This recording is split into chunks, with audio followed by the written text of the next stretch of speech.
Skedaralund, para arkeolog menemukan kerangka kuno di Ekedal Municipality dekat Copenhagen, Denmark. Diyakini kerangka kuno itu korban ritual pengorbanan yang dilakukan lebih dari 5.000 tahun lalu. Para peneliti di Romu, sebuah organisasi yang mewakili 10 museum di Denmark, saat ini sedang melakukan penggalian di lokasi penemuan. Lokasi penemuan kerangka kuno tersebut berada di lahan yang sedang dilakukan pembangunan perumahan. Saat itu seorang pekerja melihat tulang paha mencuat dari lumpur. Setelah itu mereka kemudian mengambil hampir semua tulang, mulai dari kedua kaki, panggul, dan rahang.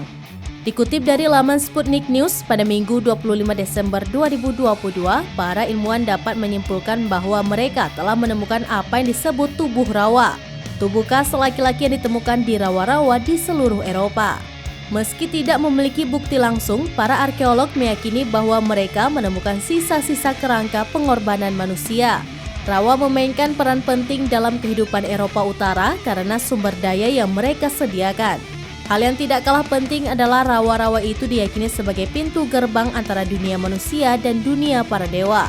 Tubuh yang ditemukan tersebut kemungkinan besar adalah persembahan kepada para dewa. Para ilmuwan memperkirakan bahwa pengorbanan itu terjadi antara 4.300 sebelum Masehi dan 600 sebelum Masehi atau antara zaman Neolitik dan zaman besi. Para peneliti juga menemukan kapak batu, tulang binatang, dan keramik di dekat lokasi pemakaman. Mereka meyakini bahwa temuan ini juga merupakan bagian dari ritual keagamaan. Tubuh rawa sering ditemukan hampir utuh. Hal itu karena lingkungan yang asam dan kekurangan oksigen membuat bakteri sulit bertahan hidup.